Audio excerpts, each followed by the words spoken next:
할렐루야. 5월 9일 목요일 말씀 묵상 시간입니다. 함께 보실 말씀은 사도행전 4장 32절부터 5장 11절 말씀입니다. 많은 신도가 다 한 마음과 한 뜻이 되어서 아무도 자기 소유를 자기 것이라고 하지 않고 모든 것을 공동으로 사용하였다. 사도들은 큰 능력으로 주 예수의 부활을 증언하였고 사람들은 모두 큰 은혜를 받았다. 그들 가운데는 가난한 사람이 한 사람도 없었다.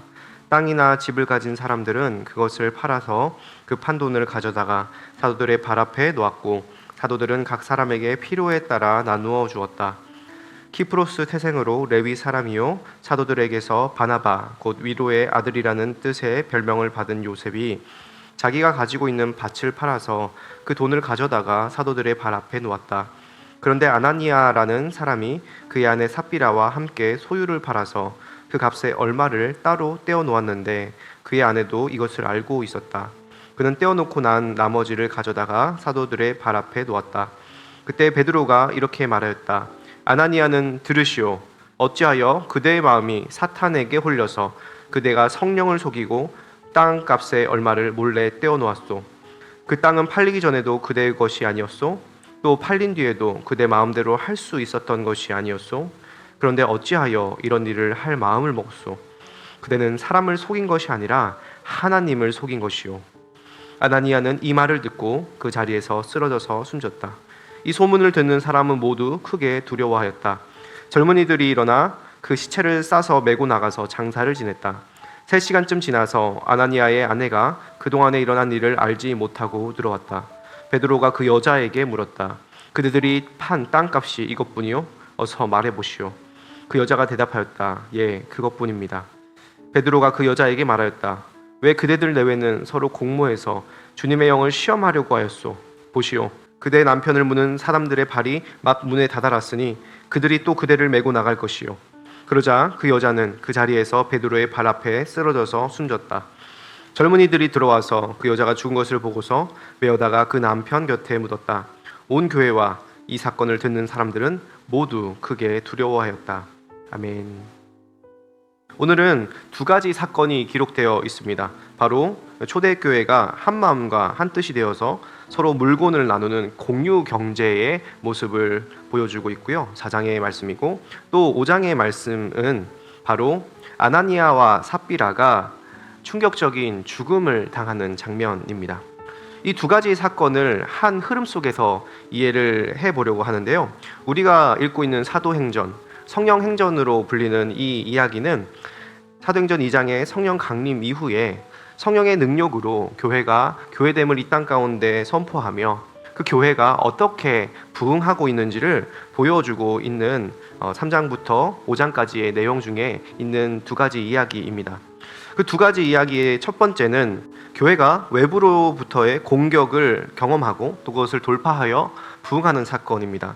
그것이 바로 사도행전 3장부터 어제까지 연결된 말씀인데 바로 성전 미문에 앉았던 걷지 못하는 사람을 베드로가 일으키고 또 그 사건 때문에 교회가 공의 핍박을 받게 되는데 그 핍박을 이기고 나서 사도들이 그 공격을 이겼을 때에 교회가 정말 아름답고 힘있게 부흥하여 교회의 모습을 보여주는 것이 바로 오늘의 4장 32절에 37절 말씀입니다. 그래서 32절에 보면 많은 신도가 한 마음과 한 뜻이 되어서 모든 것을 공동으로 사용하였다고 합니다. 이때는 당연하게 부자도 있었고 가난한 자들도 있었습니다. 그때의 빈부 차이는 사회 제도 자체였으며 당연한 문화였습니다. 그런데 그들이 복음과 성령으로 변화되자 전통적인 사회에 대한 인식과 통념이 무너진 것입니다. 그래서 저자인 누가는 진정한 하나됨을 물질의 공유로 이야기합니다. 물질의 공유는 누구만이 가능할까요? 바로 가족들만이 가능한 것입니다. 예루살렘 교회가 이룬 것은 그저 종교적인 집합체가 아니라 하나님 안에서 하나님을 아버지로 모시는 형제자들이 모여 예수 그리스도를 중심으로 한 가족이 되었다는 것을 보여주는 사건입니다. 외부로부터의 공격과 핍박에서 승리하고 내부로부터 복음의 능력을 경험한 이들이 참으로 한 가족된 모습이 오늘 4장 후반절 말씀인 것이죠. 세상의 외부적인 핍박에서 승리했을 때 성령 안에서 한 가족이 되고 또 하나 된 마음으로 세상에서 볼 수 없는 새로운 하나님 나라의 공동체, 하나님의 가족됨을 보여주는 것입니다. 오늘 두 번째 이야기가 또 있습니다. 5장부터 시작되는 그 이야기는 우리 전반부에 얘기한 외적인 공격을 뛰어넘어서 내적인 공격이 어떻게 교회를 침투하는지 잘 보여주고 있습니다. 아나니아와 삽비라의 죽음의 사건은 아주 교회 내부에서 일어난 심각하고 충격적인 사건입니다. 7급 공무원이라는 영화가 있는데요. 그 영화에서는 이런 대사가 있습니다. 잘 훈련된 적보다 더 위험한 것은 훈련되지 않은 아군이다. 이것은 무슨 말이냐면 결국 외부의 적보다 우리를 더 어렵게 하는 것이, 더 힘들게 하는 것이, 아군을 위험에 빠뜨리는 것이 바로 내부의 적, 첩자라는 것입니다. 그 내부의 공격은 무엇이었냐면 바로 아나니아와 삽비라를 사로잡고 있었던 사단의 영입니다. 3절에는 이렇게 나옵니다. 그대의 마음이 사탄에게 홀려서 그대가 성령을 속이고 땅값의 얼마를 몰래 떼어 놓았소. 사탄에게 홀린 마음, 개역개정 성경에서는 사탄이 내 마음에 가득하여 라고 나옵니다. 정확히 말하자면 아나니아와 삽비라 내면에 상함과 욕심을 사탄이 이용하여서 주님의 몸된 교회를 공격하고 있는 것입니다. 성령 안에서 온전히 처리되지 못한 그 자아가 교회를 공격하며 마귀는 그것을 이용하여서 하나님의 사람들, 하나님의 교회를 망가뜨리는데 지금 아나니아와 삽비라가 사용되고 있다는 것입니다. 여러분, 교회는 예전부터 이미 예수님 때부터 타단의 공격을 받아왔습니다. 베드로의 사건을 아실 것입니다. 주는 그리스도시요 하나님의 아들이십니다라는 성령 충만한 고백을 한 다음에 그는 곧바로 예수님이 십자가를 지시는 사건을 자기가 일어나지 않게 하겠다라고 방해하는 말을 한 것을 보았을 때 예수님께서 이렇게 말씀하시죠. 사단아, 내 뒤로 물러가라. 이것은 베드로라는 사람이 가진 인간적인 욕심과 그가 가진 편견을 이용하여서 사단이 예수님을 공격했던 것이죠. 오늘 이런 사단의 공격이 아나니아와 삽비라를 통하여서 교회에 이루어집니다. 그들이 공격했던 방법은 무엇이냐면 바로 위선이었습니다. 위선은 무슨 말이냐면 헬라어로 히포크리노, 가면을 쓴다라는 뜻입니다. 그 위선은 영적인 간첩과도 같습니다. 우리 편인 줄 알았는데 거룩한 무리 안에 있으나 하나님의 통치를 받지 않고 세상에 사탄의 조종을 받고 있는 간첩 같은 스파이가 바로 위선자들입니다. 교회에서 직분자를 세울 때에 정말 하나님의 관점으로 회심하지 않은, 여전히 세상의 방식으로 살아가는 이가 직분자가 되어 교회의 행정과 사물을 처리하게 된다면 이처럼 비극이 없는 것이지요. 초대교회가 그렇게 능력이 있을 수 있었던 까닭은 바로 이런 위선이 있는 사탄의 공격으로부터 교회를 거룩하게 했다는 것입니다. 그 위선의 실체는 두 가지로 나타내 볼 수 있는데요. 오늘 아나니아와 삽비라를 통하여서 알 수 있는 위선의 실체는 첫 번째, 동기가 잘못됐다라는 것입니다. 거룩하지 못한 동기를 가지고 거룩을 지향하면 그것이 문제인 것입니다. 아나니아와 삽비라가 밭을 팔아서 드린 것이 잘못된 것이 아닙니다. 그들이 이 일을 행한 이유가 무엇인지 잘 살펴보아야 합니다. 아나니아와 삽비라가 왜 헌금을 했느냐, 밭을 팔았느냐, 그것은 바로 바나바 때문이었습니다.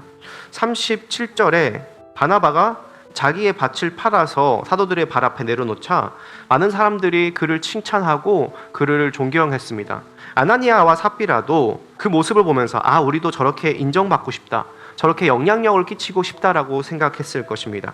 그가 가진 열등감, 교만함이 결국 하나님께 헌금을 드리는 그 거룩한 일에 동기가 된 것이죠. 잘못된 동기였습니다. 그것은 바로 육신의 정욕과 안목의 정욕과 이생의 자랑이었습니다. 하나님은 우리의 마음의 중심을 보십니다. 그리고 그 하나님은 우리가 하나님의 일을 할 때에 하나님을 사랑하는 동기로 하나님 나라를 위하여 하나님의 뜻이 이 땅 가운데 이루어지길 위하여 하기를 진심으로 바라십니다. 그래서 우리는 날마다 돌아보아야 합니다. 내가 봉사하는 이유, 내가 헌금을 하는 이유, 내가 경건의 훈련을 하는 이유는 무엇인가? 바로 하나님을 더 알고 사랑하기 위해서 하는 일이 되기를 주님의 이름으로 축복합니다.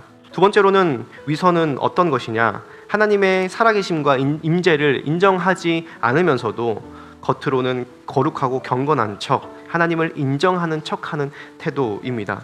오늘 3절 말씀에 보면 그대가 성령을 속이고 라는 말이 나옵니다. 그들은 성령을 속이려고 했습니다. 다른 사람들을 속임으로 성령까지 하나님까지 속이려 한 것입니다. 4절 말씀에 그대는 사람을 속인 것이 아니라 하나님을 속인 것이다 라고 합니다. 여러분, 이런 사람들이 있습니다. 사람들 앞에서는 웃고 뒤에서는 비난하고 욕하는 사람들이 있습니다. 우리는 이런 사람들을 앞뒤가 다른 사람이라고 얘기를 합니다. 마치 그런 행위를 우리가 하나님 앞에서도 한다라는 것입니다. 예배의 장소, 하나님을 만나는 장소에서는 내가 예배드린 척하지만 실제로 예배드리지 않고 마음은 콩밭에 가 있고 하나님을 경외하지 않고 하나님을 마치 투명 인간처럼 취급하는 그런 삶. 사람들을 속이다 보면 하나님을 속일 수 있는 것처럼 행동하는 것이 우리 죄인의 모습입니다. 그리하여서 결론은 성령님께서 그를 떠나시든지 그를 죽이시든지 둘 중 하나를 하셔야 했습니다. 초대교회에서는 이런 위선이 가득하여서 잘못된 동기로 교회의 거룩성을 해치고 하나님을 인정하지 않는 아나니아와 삽비라를 성령님께서 처리하십니다. 그것을 통하여서 교회의 교회됨을 나타내시면서 하나님의 나라가 얼마나 깨끗하고 거룩해야 되는지 보여주십니다. 여러분, 아나니아와 삽비라는 죽어야 합니다. 그런데 놀라운 사실은 그 아나니아와 삽비라가 우리 안에 마음속에 있다라는 것입니다. 이것을 늘 기억하면서 우리가 가진 거짓된 마음, 거짓된 동기를 성령님께서 죽여주시기를, 십자가로 못 박고 그리스도가 우리 안에 살아나셔서 우리의 삶을 주님께서 인도하시기를 날마다 구해야 할 것입니다. 오늘 이 말씀을 보면서 우리 검단 함께하는 교회가 외부의 공격에서도 또 내부의 공격에서도 성령의 능력으로 말미암아 거룩하여지고 악한 세상을 이기고 거룩한 가족 공동체가 되어서 하나님의 능력을 보여주는 교회가 되기를 주님의 이름으로 축복합니다. 기도하겠습니다. 살아계신 하나님 참 감사합니다. 우리의 힘과 능력으로는 교회를 이룰 수가 없습니다. 한 가족이 될 수 없습니다.